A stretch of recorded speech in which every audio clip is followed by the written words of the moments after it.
users of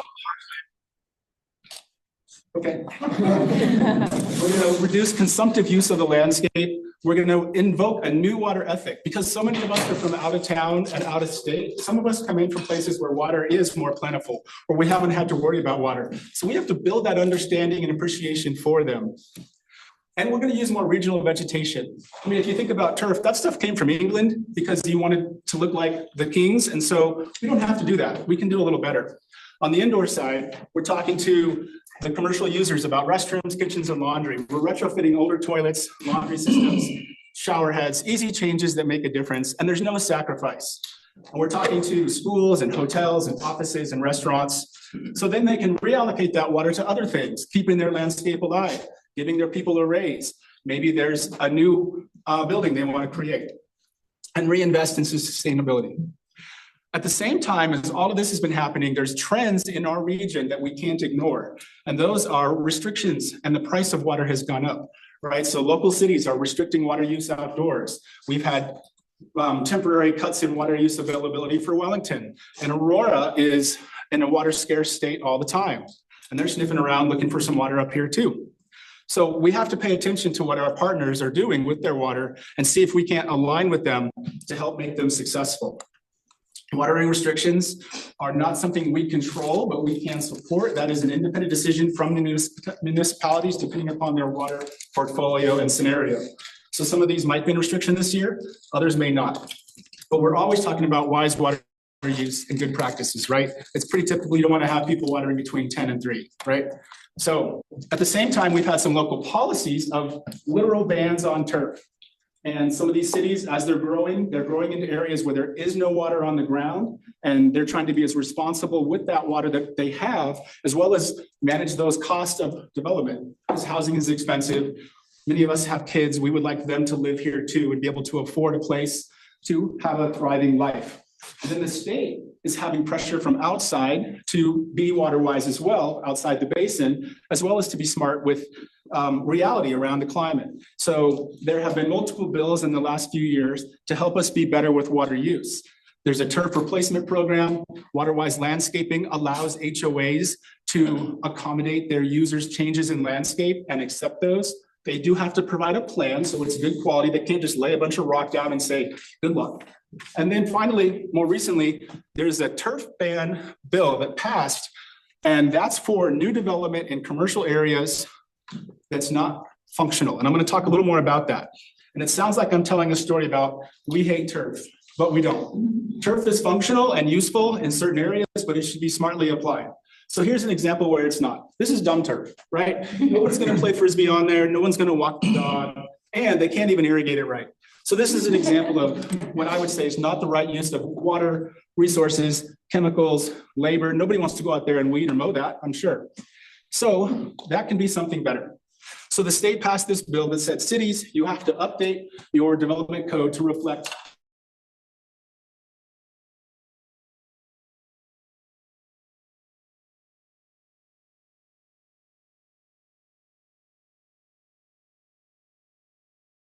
right now. A lot of the local cities have utilized some of the materials we offered and the state offered to try to do a little better. And actually, the cities are not seeing this as a reduction; they're seeing it as an opportunity. Our friends in Fort Lupton, for example, they're kind of excited about this. This lets them develop a sense of place and how they can identify people who live there, that they have a unique type of landscape, a unique set of experiences for their residents and their visitors. So functional means places where people go. You know, it's a park. It is someplace that has recreation on a semi-regular basis. And our parks are vital public features and we support them 100%. And that has a clear definition for periodic recreation. Less functional is that section on the right. You might call it a tree lawn, but if you're going to make a tree lawn, you should put a tree in it, right? I mean, that's just dumb. So ornamental turf that has no functional purpose. You might say it has a little bit of a pedestrian refuge because it's moving away from the sidewalk, but there's really no loss there if you cut that sidewalk and double the size and got rid of that turf and put that water somewhere else to higher use. And here's another example of what's unlikely to be more common in the future. So this is an area, you might recognize it. This is right here locally. where you would have these buffer yards between a busy roadway and a city. And that's a good idea because you want that separation for pollution and for sound and for traffic and things like that. But what it means is you can't put high water use Kentucky bluegrass here. There are alternative turf covers and varieties that will functionally live there, and they can live there successfully, but it just doesn't need to have that amount of resource contribution. And then the other component to this bill is if there's a significant redevelopment, then that's where this factors in. But generally, it's not for single family homes. I want to be clear about that. It's for HOAs, it's for entryways, monuments, things like that, where you just have an ornamental type of a landscape. And so it doesn't apply to existing development. So in areas where we've had turf for 30 years in cities, that's going to continue. It's up to the city to make those changes if they want. So, and residential homes are not part of the package either. There was an amendment bill that was added to this after this one passed that applied to new development in multifamily. And so we want to make careful choices around landscapes because we do believe the value they provide to people is high, right? So it doesn't mean wall-to-wall concrete. I don't think anybody wants to live around that. We're not a city that has that level of density. We want our green space. So we have that as part of the goal here. But we clearly don't need to have this kind of turf, right? I mean, does that make sense to anybody? This is the kind of stuff we're trying to get rid of. So many of the cities are updating their documents to reflect this. Now on the positive side, this is urban infrastructure, the spaces we live in, the corridors, we walk our dogs, we walk with our friends and families, the places we drive by. This is where we can do better for sustainability, and we can have mixed landscapes that give you the same benefits, but are a little more reasonable. You know, if we go into restrictions this summer, the native vegetation, the native grasses, they're gonna do fine. They're used to it. It's the foreign products that don't thrive as much and need so much more help. So this kind of area is what we can live in. And I think this is pretty inspiring. You've got the color, you've got year-round interest, and you can leave this. You don't have to take care of it as often. It doesn't require that weekly input. So these are some examples of projects we've done with local entities. This was wall-to-wall turf here in Greeley, and they wanted to do something a little different with more landscape diversity. They wanted to have a water budget where they allocated water still to some turf over here on the left side of the picture for outdoor gatherings and recreation. But the other sections, if you can see like kind of further away, those were not recreational. So why not we make them a little more colorful and distinct? And then they even added in this feature here for a little reflection space for folks who've lost loved ones. And so I know what you're thinking. All right, does this automatically mean we're gonna live in this environment with all rocks and cactus? I'm a fan of cactus, I think it's cool, but it doesn't need to be all we need to do. This makes people nervous, right? Because we have a long history of zero-scape instead of xeriscape, and that is not something we want to repeat. Zero-scape hasn't worked. In fact, I would say people are saying, no, thank you. That's great for Arizona. That's not for us, right? Even he thinks that this is not a very good idea. So then instead of a zero-scape, well, pray tell, what can we do? This is our chance for a Colorado-scape. We love living here. People move here because it's awesome. And we get to recreate in the mountains and the urban spaces. Why don't we bring those mountainous landscapes, the plains landscapes into our urban spaces to reflect the values that we all share? So let's do this with low water grass, using robust plants and products to create and amplify that sense of space, sense of place, and reflect on the reasons we're here. I think he would agree. Okay, so how do we get there? A little more nature and connectivity to those natural spaces. You know, it's recreational that can be more natural. A few years ago, where these families are riding, this might have been wall-to-wall turf, but now it's native grass and native trees that give them a sense of place and reflect where they're at. And this is here in Loveland.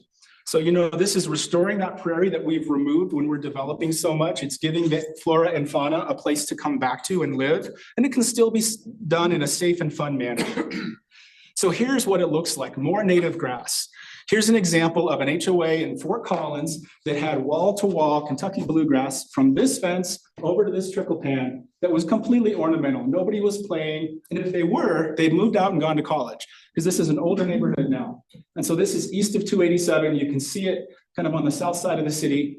And then a few years later, this Buffalo Blue Grama mix is thriving. You can see it's crowded out the weeds. It doesn't need the irrigation, and it looks awesome. And it's still as ornamental as what was there before. I'm going to show you a before picture a little later. Here's a little more about what I think we can do. More plants and shrubs. You know, Apache plumes, a rock star, rabbit brush. We have our baby blue that was discovered up north, right? I might ask for help from Matt on that one, but you know, these plants are from here, they live here, they thrive here. Let's use these instead of plants that are from somewhere else. Local trees and perennials, they really look good. This south-facing slope probably would have been turf 10 years ago, maybe even 5. But now you can have penstemon in there for a color show all year round. It's easy to take care of. And the other thing is these are being grown here locally. They're available. The price is affordable. You know, there's a lot of options we have. It's not like from when we began this work and there were not the solutions available. Living mulch, you know, why can't we cover these rights of way with plants that kind of spread out? These prostate examples that look good, they're pretty cool. The bugs and critters can live in there too, give the birds something to eat. And it's interesting, you know, this is easy to take care of. Autumn Ember sumac requires 0 work. And we have some shrubs too. You know, if you're a Manzanita fan, you've got Panchito, you've got Chieftain. I think there's a new 3rd one now. All these different options are available to us. And now they're at our local nurseries and they look good year round. You know, they're different than some of the landscape choices we have in the past. Golden Currant puts on a good show and they don't need extra water. Once they're installed, most of them are going to do fine, perhaps a little extra supplementation. And then trees. We're all tree people. So I want to reference that when we change this water footprint, we want to preserve the trees that are here. We want to put in more. So in some of the work we're doing, and I'm going to walk you through that here shortly, the work includes investment in changing landscapes. And we might kill this part of the turf, but you want to put in the trees. And we're also investing in separate hydro zones for trees to make sure they get the right amount of water. That's very important. And we want to make sure we're not contributing to any tree decline, mortality. The property on the right is an HOA in Longmont. If you've been to Prospect, this is on a byway for walking, and it's a place where a lot of bikes go. And this was going to be all turf on a slope. Instead, they put in shrubs and native grasses, and it looks incredible. If you get a chance, it's worth a visit. So what can we do for HOAs, cities, park districts, folks like yourselves, and businesses? This is the suite of products that we offer.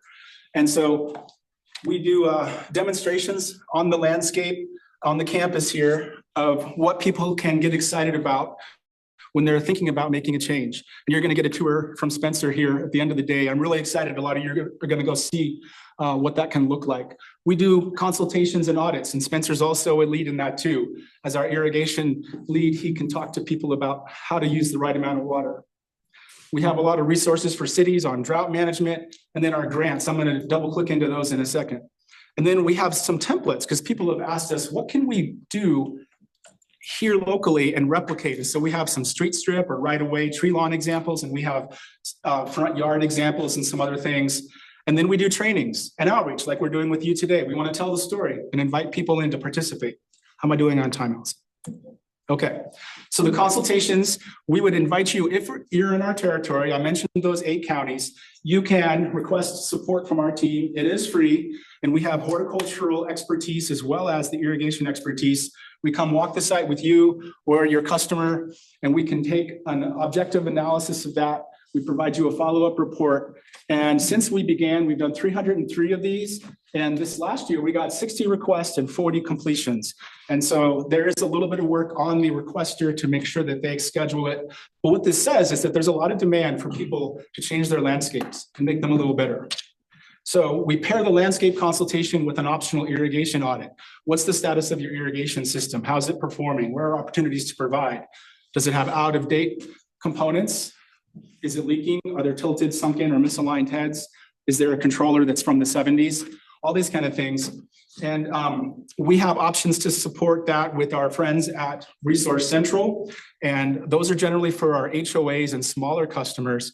For folks like yourselves who often have more complex systems with pumps and raw water, we have a more advanced audit. So the HOA audit is for kind of a beginning level assessment. It helps these HOAs consider investments, and it kind of increases opportunities for them to talk about changes to their residents and then plan for an investment.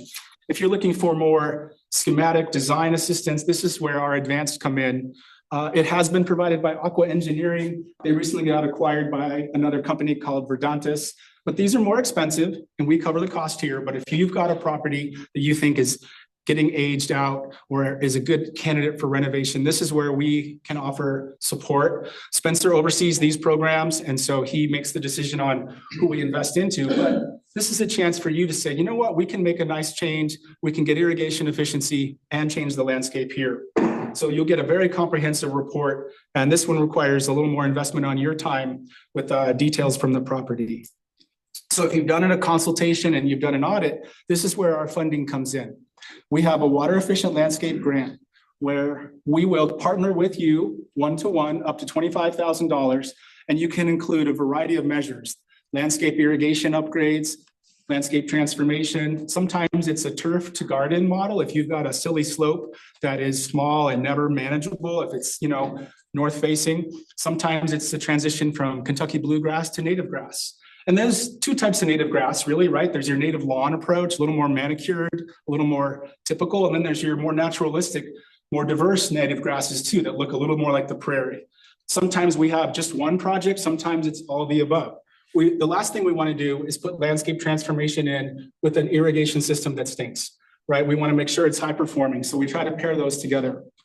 We also ask for 5 years prior water use to see what you've been using. And we ask you to commit to giving us the next 5 years so we can see if water savings are being acquired, and that helps us be responsible and accountable with the water and the money that we're given. And so I want to be clear, these projects take a while. Sometimes you have to walk them through city approval. In the HOA space, you have to get approval from the board. We don't want anybody doing a project that's considered rogue. It has to be above board. And so there's a lot of steps to get there. But the cool thing is, this is changing Northern Colorado in a way that's pretty exciting. We're getting good projects, we're getting good examples, and the more we do, the better we get.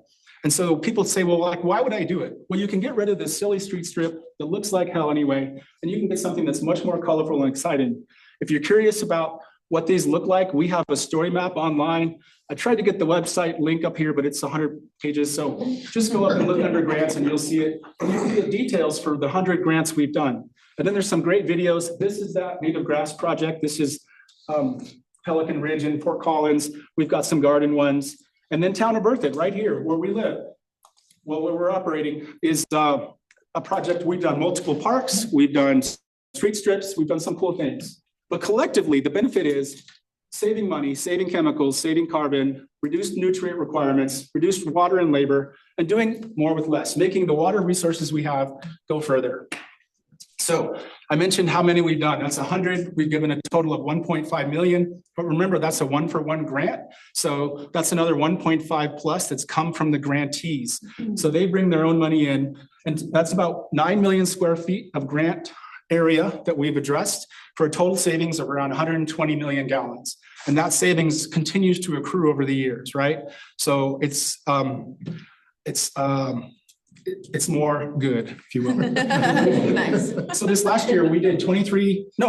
So this year, looking forward, we have 23 projects currently in planning with estimated funding of around 375 to 400. And we've done a variety of these projects in different styles, like I mentioned. So here's a few more examples.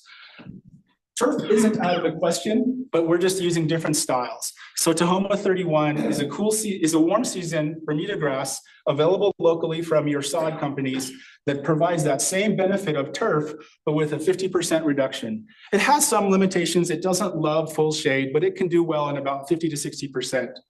And it looks good and it doesn't grow very high. If you want to see some, we have here on our campus a couple of demonstrations of it, and you can see it in an unmowed fashion south of building C or something.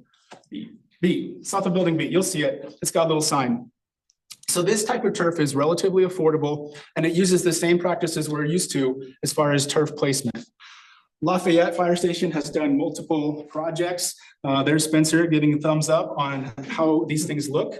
You know, Lafayette was looking to change the cost of managing its existing landscape and the style and reflect something more natural and vegetative. So you've got a whole variety of things here. It looks like we got some lavender. I'm not a horticultural expert, but I'm a plant fan, so I do my best.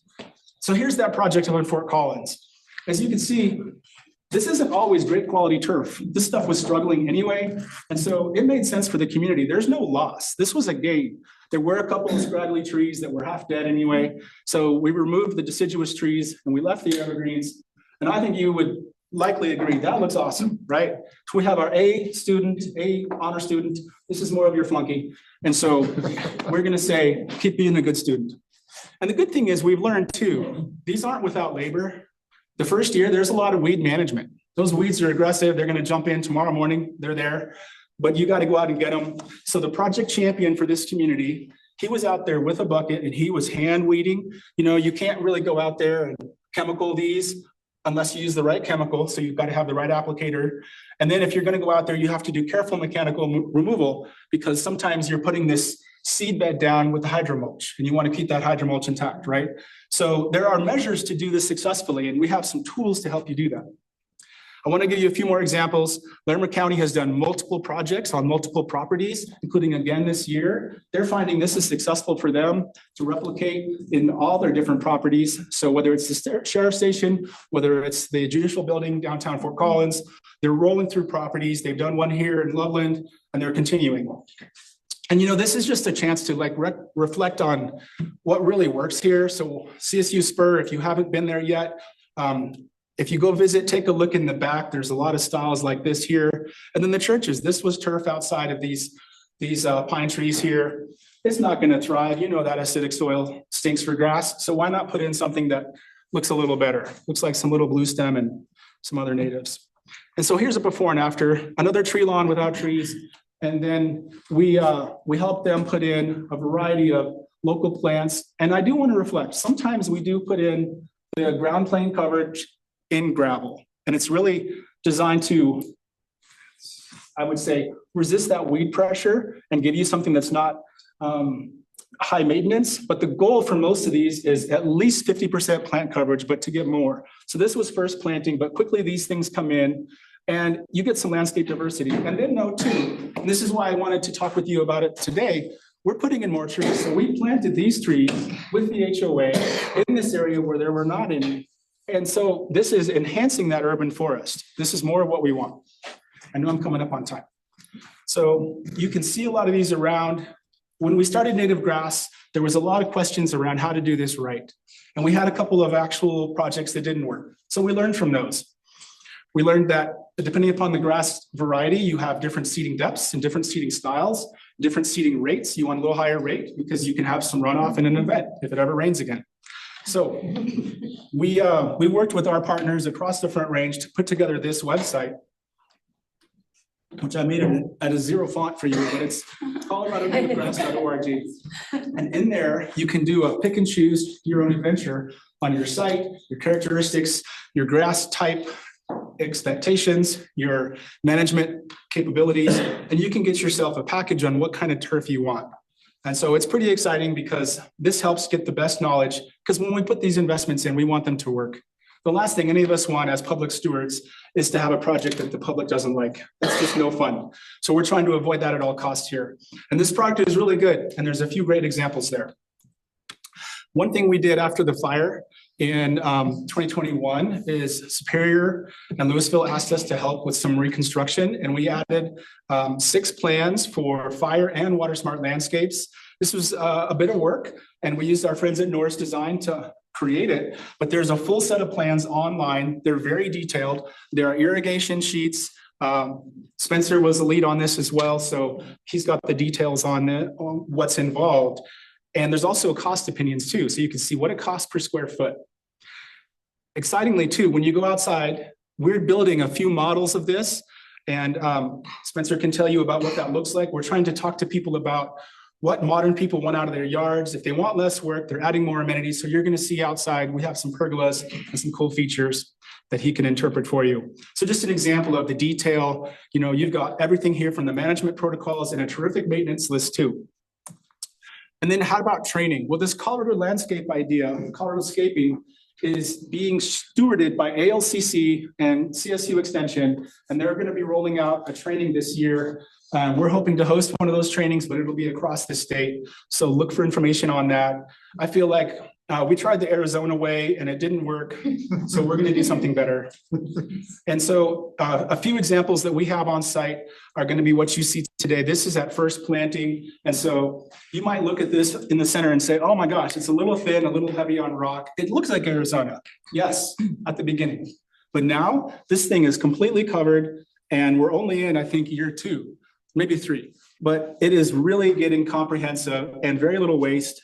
And then here we have some small scale residential style gardens in a box from our friends at Resource Central and High Country Gardens for the residential approach. So you're going to see some cool stuff in the garden if you've never been before.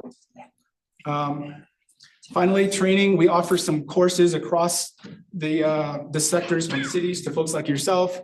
And coming up, Spencer oversees Irrigation Association classes. Most of those are waitlisted now, but a couple are open. So I'd invite you to talk with him about that and look for those trainings in the future, as well as when we can roll some others out. It's something we try to do on an annual basis. And in fact, we made it free now. So we've knocked the cost down to make it accessible to all. And then real quick, if you have a building that you think is a good candidate for water efficiency, we do an indoor audit as well. We can walk through and we can look at domestic bathroom use, kitchen use, a variety of things, cooling towers, and we can give cities an opportunity to be responsible with their properties. So we've done Greeley Rec Center, we've done University of Colorado, UNC, excuse me. We've done rec centers in different cities and luckily breweries too. We even did Odell. And so we got to learn how much water they're using and they learned from this and they found some opportunities. And we got to drink beer. So, just kidding.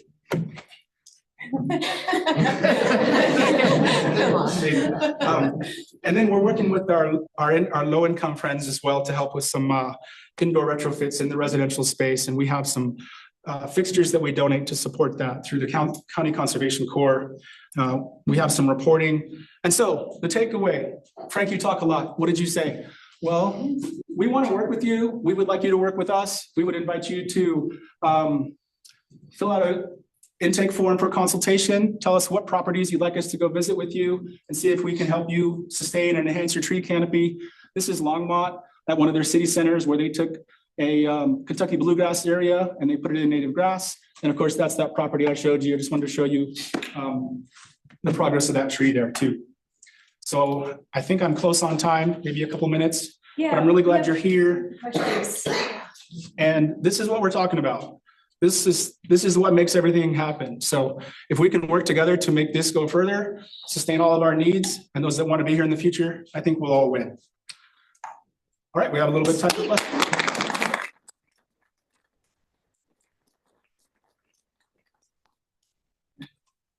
Any questions? We've got 5 or so minutes. Do you guys have a preferred list of tree species that you like to use on projects like this? Well, we refer to CSU Extension's tree list. We refer to Plant Select.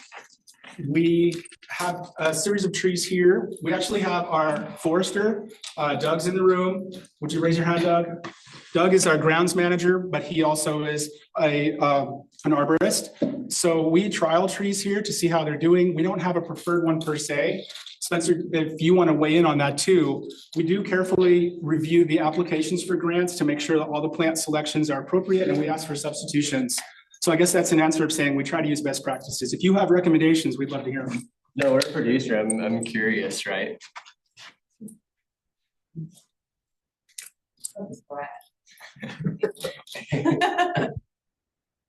There was one over there. For municipalities and organizations outside of your district, do you have resources that we can reach out to get similar help? There might be. Sometimes these other partner governments offer resources. They might not be as proactively outreaching to groups. I'd be happy to talk with you and see if there's somebody I know. Sometimes organizations like ours don't have such a robust program, but some of the cities and counties do, well, more so the cities or the water districts. So yeah, send me an email and I could see if I know anybody. I just want to say the CTC has a good Front Range planting list, if you haven't seen that list already. Well, yeah, the It's updated a one. good resource. I mean, I send that to clients all the time. I Yeah. don't want to answer their question. Here's a nice list for you to look at. Oh, this I'm really curious about water use Yeah, with yeah, these I'll- landscapes more than like what'll grow here, right? Yeah. Like, yeah, research on that topic. Well, I know that there's a movement from some cities to move toward 11 gallons per square foot. And that's, somewhat aggressive. So I think we're trying to stay in that threshold. I think that Front Range recommendation list has kind of a low, very low, medium characteristic to it. So we try to stick in that range. Do you guys have the data on the actual cost before and after projects, say like the cost of maintaining the turf area, and then after when you convert it, how much maintenance that costs? I would say we have some of those. So we definitely calculate the per square foot cost of the transformation, whether it's a blended cost to do irrigation and turf to native or turf to garden. And so those range anywhere from a few cents per square foot up to as high as $10. After that, as far as the maintenance per square foot, we've had a few HOAs. About 66% of our work has been HOAs, and many of them have calculated their cost per square foot. And we've seen it as low as $1 per square foot. So there can be a reduction, but sometimes the landscape contractors, and full disclosure, I'm on my HOA, and so I see what our contractor bids, they might have to do different landscape work. So if they're not sending somebody on a mower once a week, then they might have to have somebody who's a gardener and knows how to take care of shrubs. I don't know if we have anything we're publishing to give you the range, but we're trying to talk with people about finding a reduction if possible. They can bid down, especially once they move to native grass, that usually can be left alone. And that's helpful, but then sometimes they might have to redirect the money they were spending on high intensity turf to another area for a reinvestment. Does that help? Yeah, I'm just trying to convince that having more plants in these xeriscape conversions instead of rocks is actually gonna be less maintenance than turf in the long run. And it's just kind of hard to convince people that it's actually gonna be easier and less maintenance. That's true. Is there anybody in the room that has an experience or anything to offer for that question? I think that's an unrealistic statement in general. There's going to be less maintenance, especially initially in the conversion. So I think that is a unrealistic expectation for your client if you're going to have less maintenance. Turf is stupid. The alternative is not without a price. Well, I think it was useful for us to try to find that out. So if we can get a definite delta on those different landscape type requirements. Mary? Yeah, what would you tell like city council or city officials that have pushback of we don't need to be increasing tree plantings because we live in a high arid desert and it's not efficient, and from a water perspective? What's the answer that you have found successful? Of course, we know why we need trees, so I'm asking from a water lens. I mean, yeah, we're all a little biased in that respect, but I think, there's very little landscape choices that make more impact than a tree in my mind. So I think if you're going to be selecting where to put your investment, I would say, trees are like a tier 1. I think the urban tree canopy makes or breaks a community. And I feel like that's a long-term investment. And it's, what we hate to see is people put in the tree and then don't put in any maintenance. So I'd say they should expect for a 30-year time horizon, just like any other capital investment, right? It's the same thing for a sidewalk. Just plan to keep these things alive with the people and the resources that they need. I feel like, yes, we're in a high environment, but we're humans. We like shade. I feel like with the increasing temperatures, it's just a factor of livability. Just another question kind of around like urban heat island effect, right? So you said you want like a 50% coverage. So do you think that we're going to see hotter temperatures because of like in a grass area, we're 100% coverage, and I got to think that does something for our ambient air temperature, Mm-hmm. So a lot of us are worried about temperature in cities, right? Do you think we're gonna see an increase with the landscaping that you're showing? I think there's a possible increase. It's true that, you know, the high water use Kentucky bluegrass does have transpiration. So you're evapotranspiration, so you're getting that cooling effect. What we would like to see is 100% ground plane coverage if possible. Yeah. You know, through the different mulches. One of the models that's going to be built this year is going to be a matrix garden that uses the grasses for the ground plane, which is a little different than we've seen before. So I think some of these areas that use we call it squeegee, but it's that kind of a gravel that's the base for some of these models. At first, they're hotter, which I think we're even doing a study, and maybe Spencer knows where we're at. We've been measuring the temperature on the ground to see what that is. And I think it's been cooler, but I don't know yet. Yeah. I think if you diversify it too, that's where it helps. If it's one concentrated section like that Arizona, you know, that's where I think it's worse.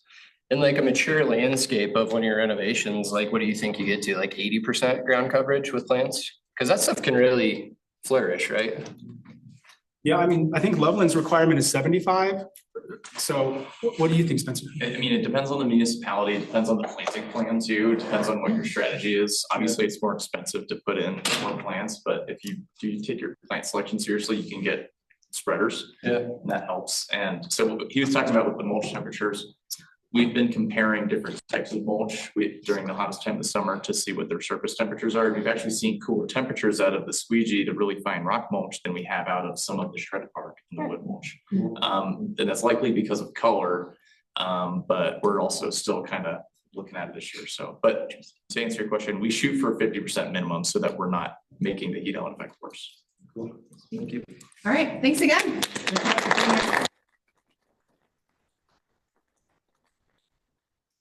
Break.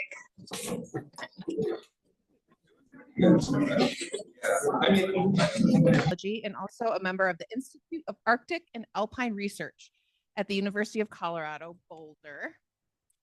Let's see. He completed undergraduate education at the University of California, Riverside in Southern California, originally from San Jose in the San Francisco Bay Area. The research at CU Boulder focuses on plant ecology in urban and managed environments, including research on grassland, fire risk, and urban forest management. Hobbies include hiking, reading, and nature photography, some of which we will see the nature photography in this PowerPoint, although not the best, according to him. All right, thank you. I'll let you know if you need it. Okay, so feel free to just start talking, and then if I see folks on the line, I'll give you a thumbs up that you need it. Yeah, Zoom people, let me know if I am not loud enough and you can't hear. Hi everyone, I'm really excited to chat with you today about some research I've been doing at CU Boulder on urban tree species and air temperature cooling. Previous talk, some great questions came up about land cover, ground cover, air temperature impacts in a warming climate. So hopefully some of those questions will start to be answered by the talk I'm giving. This is work I'm doing as part of my PhD dissertation, working with Catherine Suding, professor in the Ecology and Evolutionary Biology department, and Dr. Laura D, also a professor in that department. I'm really excited to share some cool results.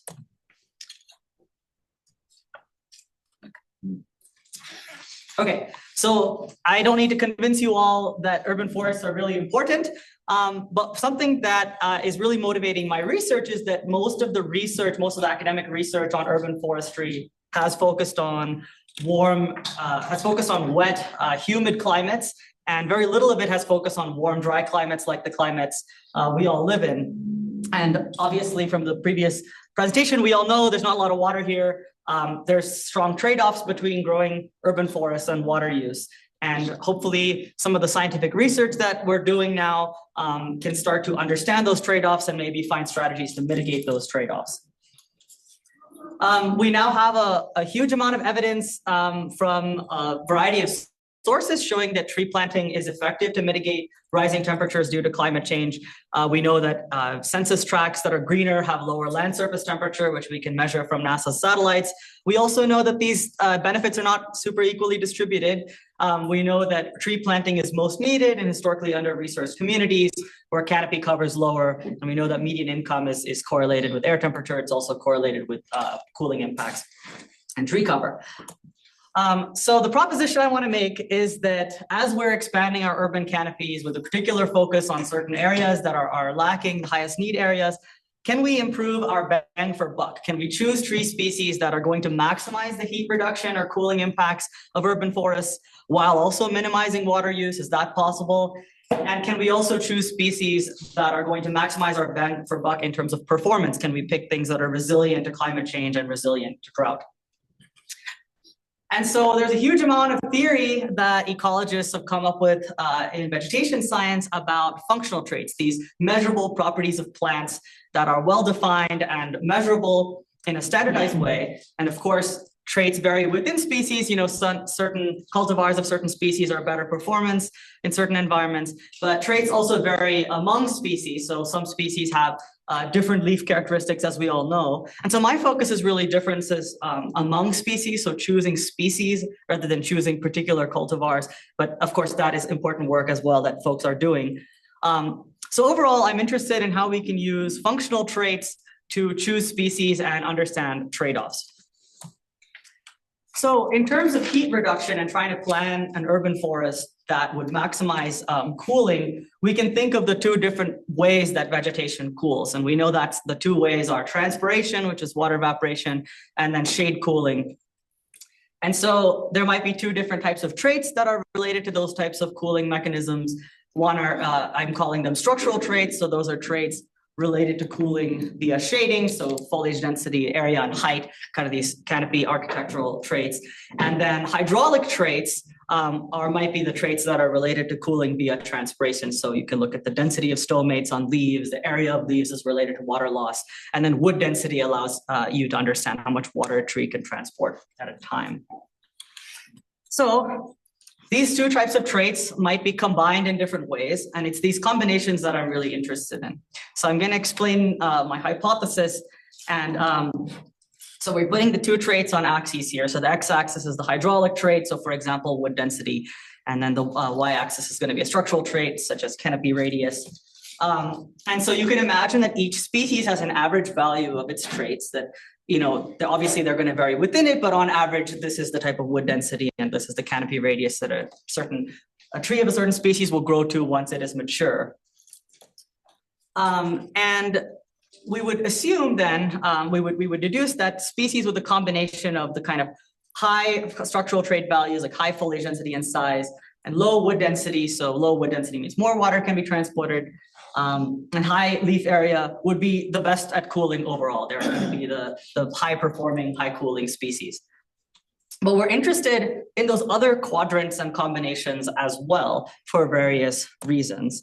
The best at cooling overall trees might be trees you plant in sites that have ample water from irrigation and you have space to grow a big canopy, you're not as limited. But trees that are smaller and maybe have less foliage but are really good at transpiring water might be good species to plant in sites where you have ample water from irrigation, but you maybe don't have space for a big canopy.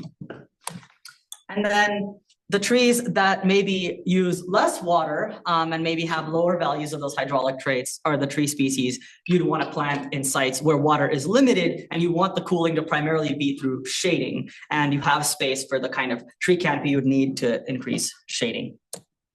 And finally, the trees that are not the greatest at cooling might still be valuable for a variety of reasons, but maybe you would plant those in areas where cooling is less needed, for example, areas farther away from residential neighborhoods, for example. Okay, so this is the model. What does the data say?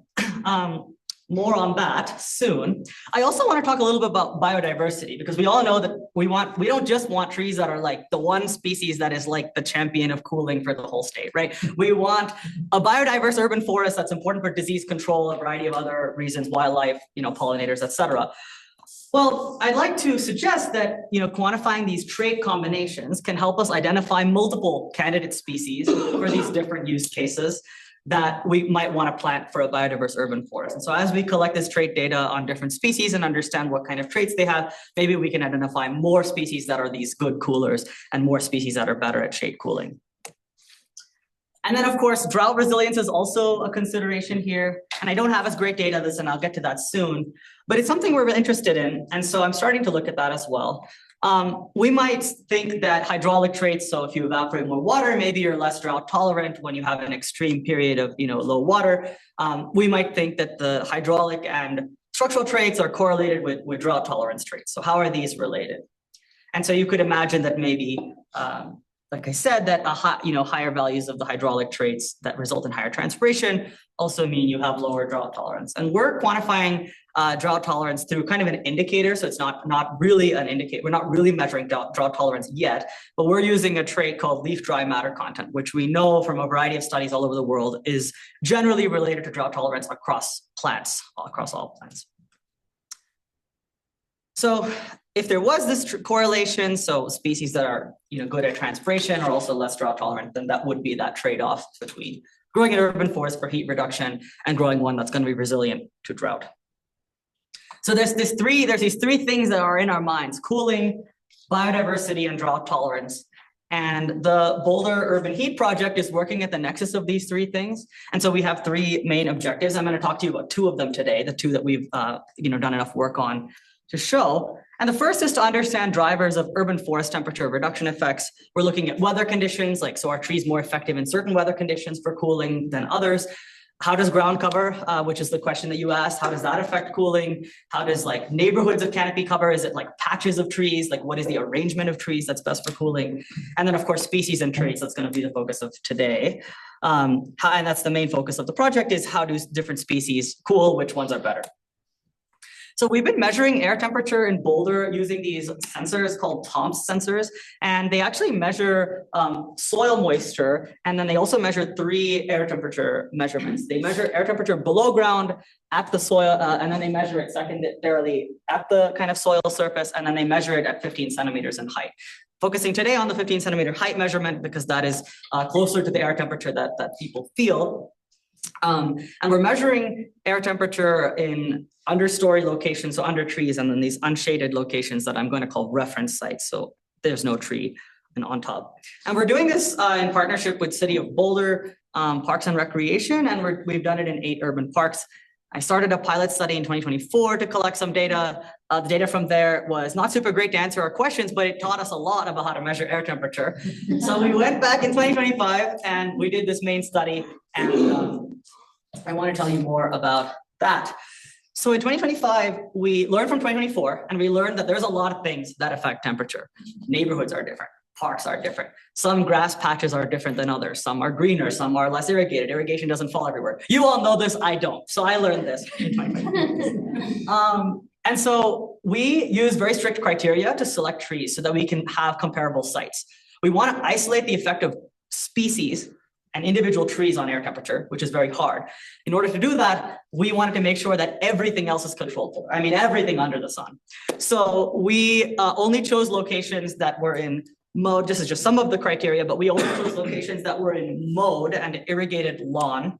It had to be turf grass. It couldn't be native prairie. And we used Denver Regional Council of Governments, DRCOG's LiDAR data set to segment tree canopies. That a colleague City of Boulder did this. And then we used that data set to pre-select the trees for study to put sensors under. And we selected trees that were greater than 3 meters in canopy radius at the time of the flights of the drones for the LiDAR. And then we selected only trees that were relatively isolated. So we wanted to know whether it's that specific tree, that species, or whether it's a whole patch of trees. And in this study, we were interested primarily in 2025 in individual tree effects. It's obviously isolated trees are not good for cooling. There's evidence suggesting that big patches of trees are better. We want continuous canopies, but for the purposes of the study, we focus on isolated trees. So for the science, not for the management.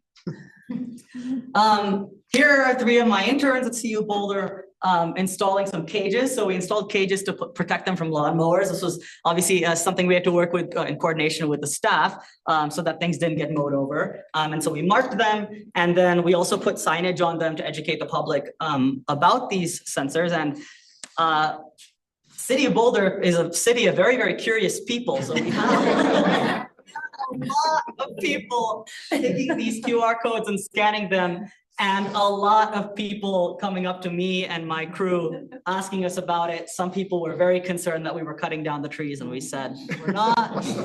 We work for the university. And of course, we had university vests and everything, but people were really excited about it. People were really happy to see that something was being done. And I got a lot of curious emails from a lot of people that were like, what is the answer? Which species is it? So we did these measurements from July to September 25, and it's about 95 trees. Might be a little bit higher once I go through all the data, but so far I have data on 95 trees, which is a good number of trees. And we have this data in temperature measurements that are measured every 15 minutes in all hours of the day. So that's 7 million data points. And I'm only going to show you a small amount of that because I haven't crunched all the numbers yet. Okay, so going back to the objectives of the project, the second objective is to understand those trait combinations in terms of that hypothesis that I presented. And so for doing that, we're measuring traits on the trees, calculating average values of these traits, and then trying to understand correlations of traits among species. So in terms of measuring traits, we only chose, again, some stringent criteria for the trees. We only chose trees that are growing well with irrigated lawn, and we only measured trees that were really planted urban trees, like, not agricultural remnants, not like some old orchard trees. It took us a while to figure out which trees were truly kind of the type of tree that we wanted, but we wanted to really get at trees that are urban and planted, because we know that wild trees are exposed to different environments and their traits can be pretty different. So we collected these 3 sunlit branches. Those are my students collecting some tilia to measure hydraulic traits. And then we took them to the lab and used some standardized protocols. Now, this is a bit of a teaser because we started to measure stomatal density of these leaves by making microscope slides. And I don't have that data yet to share with you. I'm still working on processing the hundreds of slides. But to kind of show you a cool example, we took this a peel with nail polish. It's really quite simple. People do it in like middle school science labs. But we learned a lot about stomatal architecture of these trees. And so now I'm hoping to train an AI to go through and count the number of stomata and get the density of it and find a microscope that's good enough. So anyway, and then for structural traits, we used a very simple forestry densiometer to do that. And then we used this LiDAR data with derived tree canopies from canopy segmentation from using kind of a reproducible, well-known algorithm. Okay, and the third objective that again is a little bit of a teaser, but we're kind of interested in plasticity in urban traits. So I said I wasn't going to focus much on differences within species, but it's something we're interested in. And in the future, we're really interested in looking at how trait values in urban trees compare to their kind of wild counterparts, particularly for our native species, and then trying to understanding how watering changes the traits of trees. So don't have data on this yet. This is a future idea, but wanted to mention it. Okay, so for our results, for drivers of temperature reduction, here's what we found. Now I wanna make this very clear. This is preliminary data. It has not been peer reviewed yet. So please don't use this to cut down any trees. Not trees yet. Let the peer reviewers rip it to shreds in a couple of months when I submit it, and we'll see what survives. But so again, preliminary data, but hopefully this is helpful. So first of all, we found that trees have a significant cooling impact. So this is all, what I'm going to show you is all data from 2025, so the more better quality data. And so we have the date on the x-axis, y is average temperature per day, and I'm only showing here average 1 p.m. temperature. So the temperature average between 1 and 2 p.m. on every day, and each individual tree for each date is a dot. So those are the kind of background cloud of dots. And then the boxes, the square dots are showing the average temperature across all sites for that day. And so you can see that in general, on most days, the shaded areas are cooler.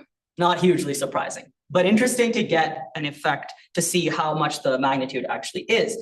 We also found that this difference varies over time. There's some days where the cooling is higher. You can see on those really hot days, there's more of a difference. And on the cooler days, the difference is sometimes nothing. There's no difference in the air temperature between a reference site and an understory site. So I wanted to look at, well, what explains this. And so we've started to look at just temperature. And so what we found is that as the reference temperature across all sites increases, so that represents hotter days, the difference between the reference temperature and the understory increases. And I have here the colors kind of representing the date in the season. So later days are cooler colors, earlier days in the hotter part of the summer or warmer. And then you can also see some date annotations there. And so what you can see is that in the really, really hot days that tend to be in kind of this July, August period, the difference in air temperature due to the tree can be, this is all Fahrenheit, 5 or even 7.5 degrees Fahrenheit in terms of how cool the air is under that tree. But on cooler days, the temperature difference can be almost 0 or even negative. In other words, it's actually warmer. There's one day that is actually warmer under the tree on average than it is in reference sites. We also found that temperatures varied a lot in space, and they varied significantly among trees. So in this example, you can see that there's 2 trees that are right next to each other. One is a blue spruce, one's a catalpa, and you can see that the difference in air temperature is almost 4 degrees Fahrenheit for trees that are like 20, 30, 40 feet away from each other, really close by, huge differences in air temperature. So a park patron standing under one tree would experience a very different air temperature than a patron standing under another tree that's right nearby. So the question that we all want the answer to, which species are best? So on the X, I have the scientific names of the species, and then I have some not to size cutouts of what our leaf scans look like when we scan the leaves. So I recognize catalpa is much bigger than that Picea needle, but I need them all to fit. So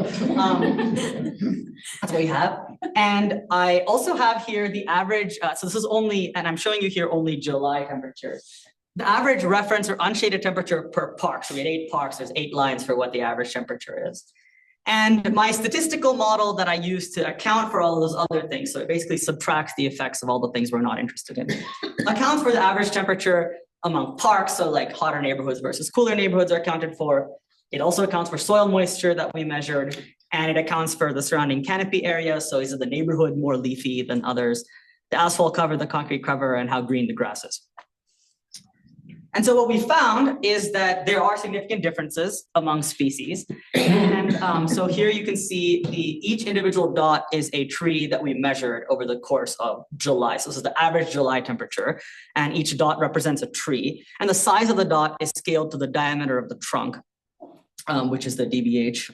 Unfortunately, it is in centimeters. I apologize. I had previously presented at an international conference, so I had converted things to centimeters. But not temperature for some reason. Anyway, we can see that there are a lot of spread within species, which makes sense. Like some trees are big, some trees are small.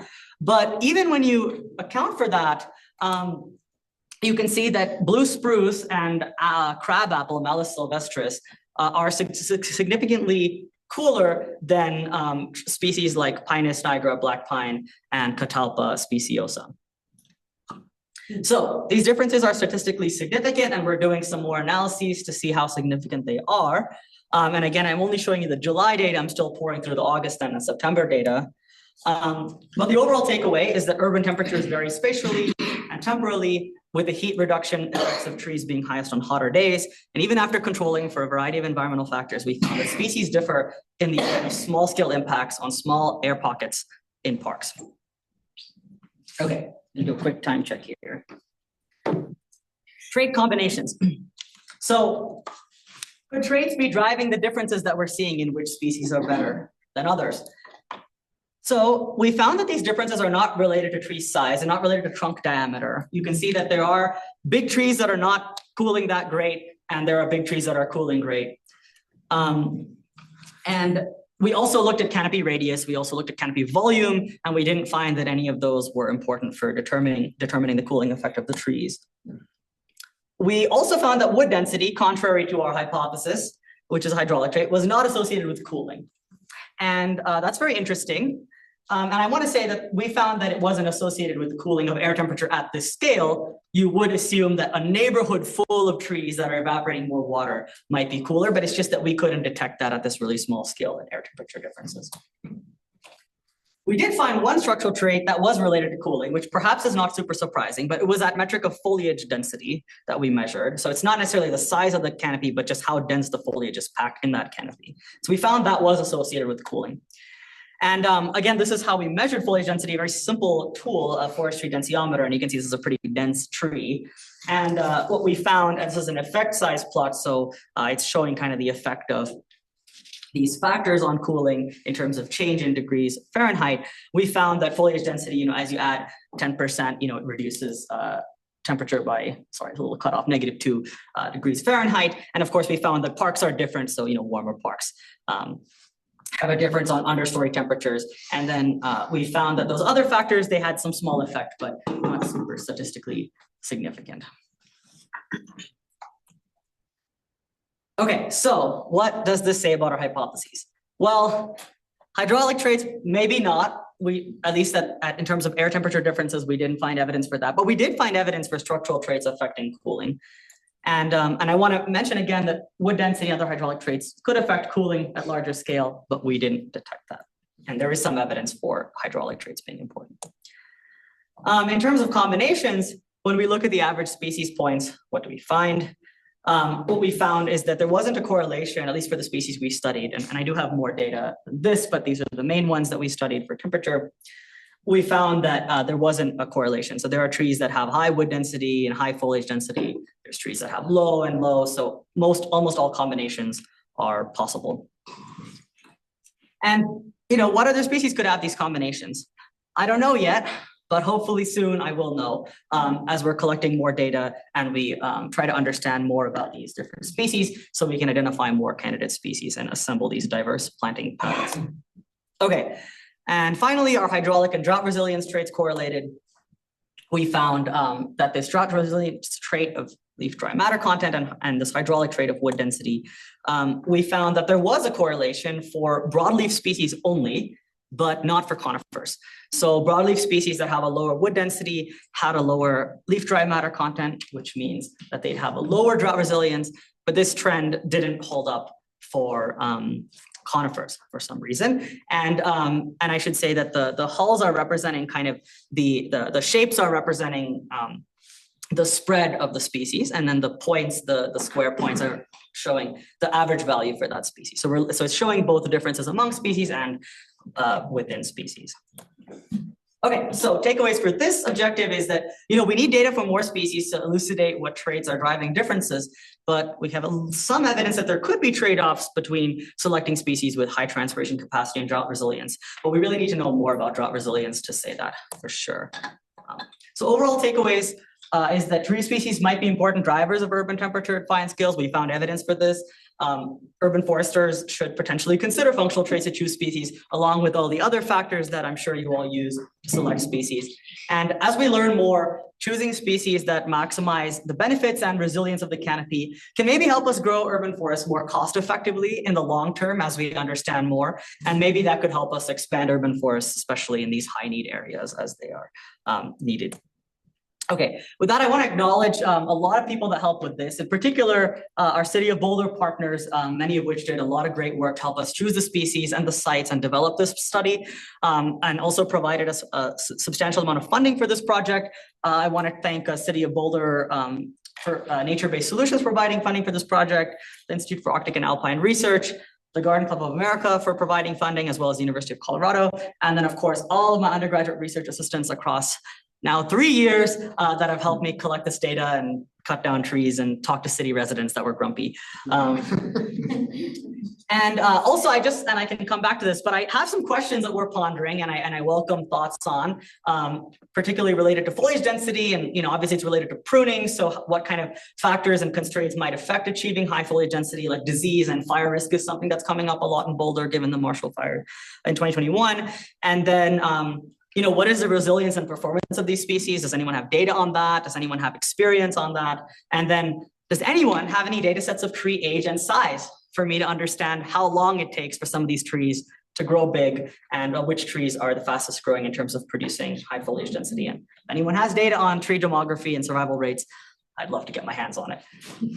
So yeah, if you have any questions or ideas, please reach out and I'm happy to take questions now.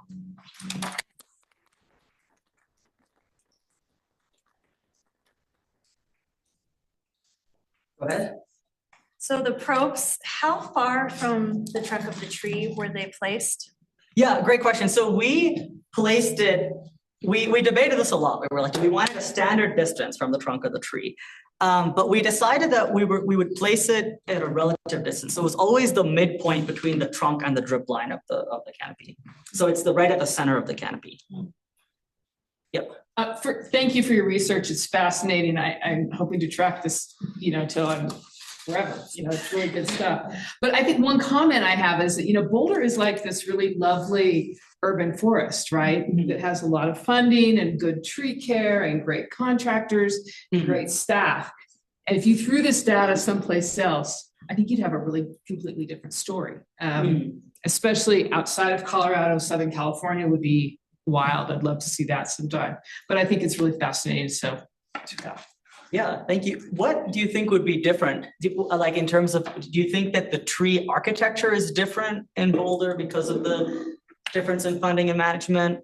Or do you think that the receptivity to the research would be different? Like, I'm curious. Both of those things for sure.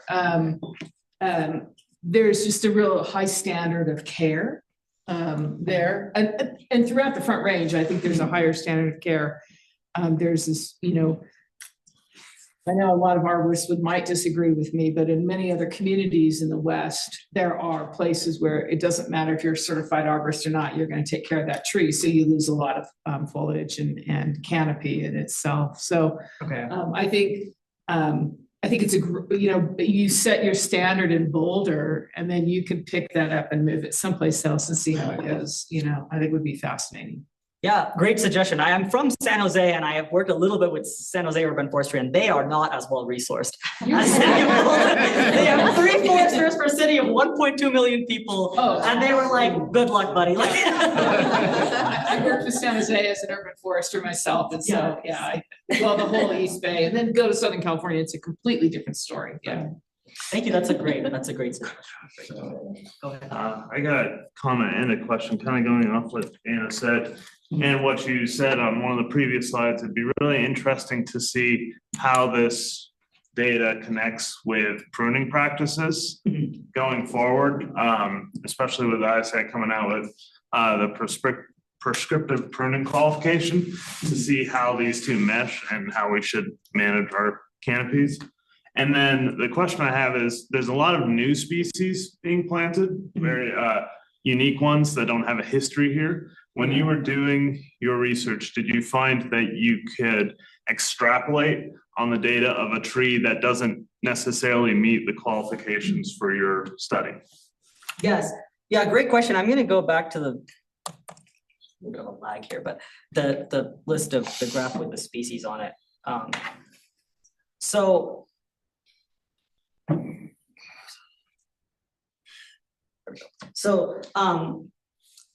first of all, yeah, great comment. I'm curious to learn more. I'm not an arborist. I don't have a background in pruning, so I'm not super knowledgeable about that, but I'm happy to talk more with people that are experts in that kind of pruning practices and then maybe some changes that ISA is coming up with. In terms of the new species, so this is actually a challenge that we had when we were planning the study. So we wanted to select, so in an ideal world, scientifically, you would choose like a random subset of species, right, to study, because we want to select a representation, a random kind of a good representation of the species in Boulder's urban forest to make inferences about the Boulder's urban forest. But we quickly realized that, that isn't necessarily possible because some species are super common and some are super rare, and we had all these strict criteria. So we had to have enough trees of a given species to actually study. And then of course, the urban foresters, they were like, we don't want a random sample. We want to know like what we care about, right? Obviously. So they were like, we want to plant, blue spruce. We want to plant Kentucky coffee tree, Gymnocladus. We don't want to plant Pinus nigra because we have too much of it. It's a diversity problem. And then of course they were like, dear God, don't study ash. And so it was kind of a combination of those. And then there was this question about the new species. They were like, well, we're planting more southern oaks now. We're planting some more warm tolerant species. I think the coffee tree is one that they told me is kind of a newer one. But the problem was that there weren't enough trees, because they're new, of that species of a given size anywhere in the city of Boulder's urban parks that we could study. Like, we just can't study things that are not there, and we can't study things that are not big. So if someone has like a massive population of old, mature trees of some of these new species, we could study it, but we were working with, one partner. That said, with this extrapolation point, that's actually a really important point, and I realized I neglected to explain that when I was talking about traits, but one of the reasons that we're interested in functional traits to generalize across species is that if we can just isolate that it's, these more general properties of species, that it's not just the specific, many species, as you know, with botanists, they're like, it's like something about the flower size and, these kind of really obscure differences. But if we can understand, well, what is it about that species that makes it good at cooling? Can we then use that to expand our planting palette more generally, including these new species? So for example, like this finding that foliage density is associated with cooling, again, not super radical, but now we know,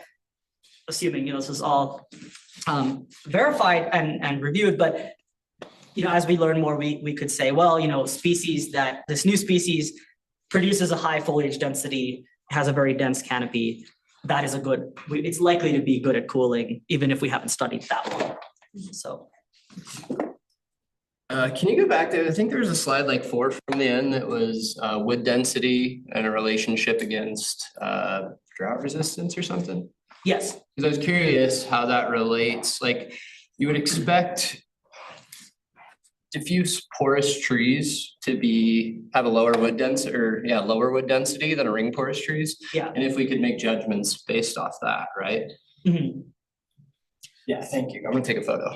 Yeah, you're getting at something that is really important, which I have still working on, which is kind of these, what they call ecophysiological strategies of trees. Yeah. And I finally have a ecophysiology person on my committee that I could talk to about this. That's more of an expert on really looking at the strategies of water use. But you're correct that there is some evidence that ring porous, and I can't remember which one it is. One of them, ring porous versus diffuse porous structure of wood, is one of them is more effective for air temperature reduction. Yeah, and it's almost, one's higher density, but I think it's reversed. Like, the higher density actually has lower transpiration, Yeah, that's so higher wood. So I did something a little bit sneaky here, which is I flipped the axis.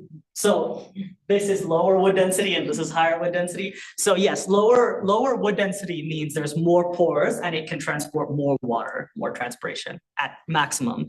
Of course, the actual transpiration is like whether they choose to open the stomates or not. And that is those strategies that people are studying.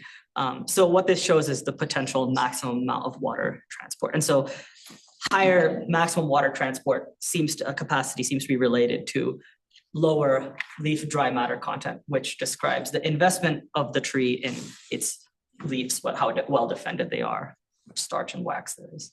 Yeah, but again, this is a relatively crude indicator of drought tolerance. And I don't want anyone to say, oh, well, that one's a low, that one's a high drought tolerance, because I do not think that is a great indicator at all. This is kind of following on that previous question. This is really cool stuff. I'm so glad that you're doing it. I was just wondering, with your hydraulic traits, are you looking specifically at stuff about the stomates and stomatal conductance and whether they're isohydric or are they closing their stomates or not? I'm really surprised that didn't come out as like uber important. And so, yeah, just curious if that was a part of your study. Yeah, no, that's a great question. I will go back to the model slide somewhere early on. There it is. We are looking at characteristics of the stomata and the stomatal regulation.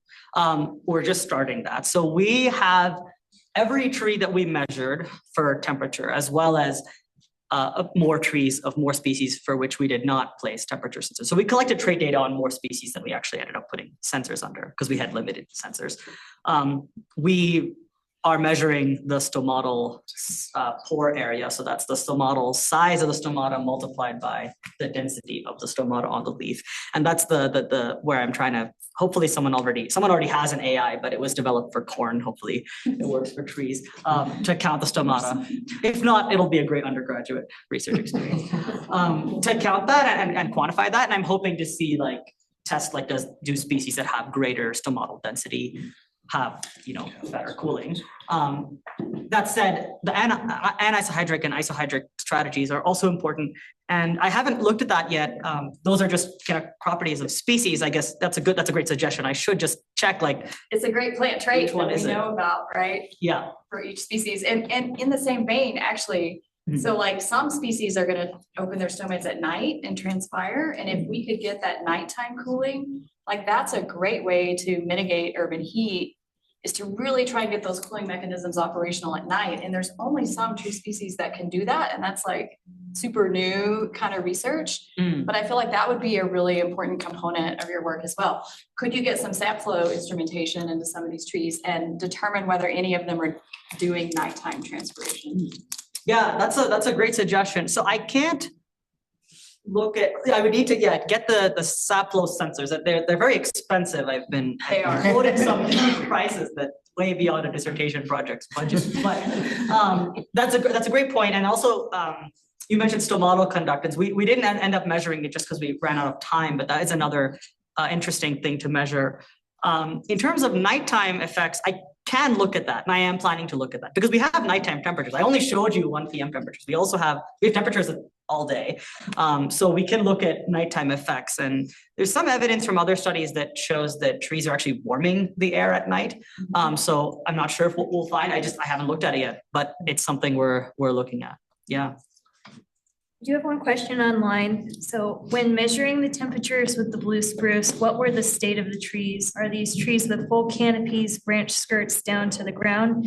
Is the cooling measured underneath the canopy in that state? Curious, as most people probably aren't crawling under a blue spruce when having a park day. Yes. And that was kind of why I asked about the location of the sensors. So yes, yeah. Great question. In 2024, we foolishly did crawl under blue. In 2025, we did not. There were some trees that had, the short answer is the blue spruce were all trees that had the skirts pruned up. So they weren't low to the ground. That said, there were some where it wasn't quite the height that you would stand under. So we actually just measured categorically, is it taller than 5 feet or shorter than 5 feet in terms of distance from the ground? And we put that into the model, and it was important for cooling, which is something we were concerned about.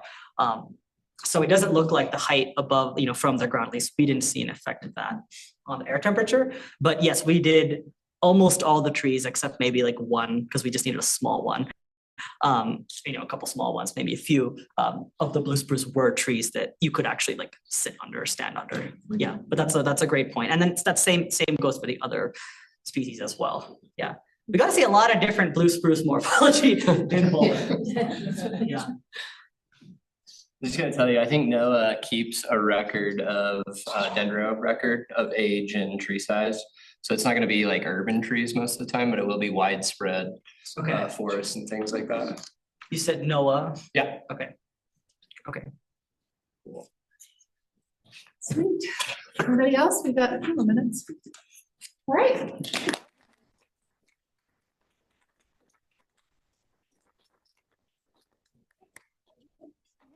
Thanks for coming. Spencer will be leading the outside tour of the campus. If you're willing to stick around, please do so. And thanks, Northern Water, again. Right.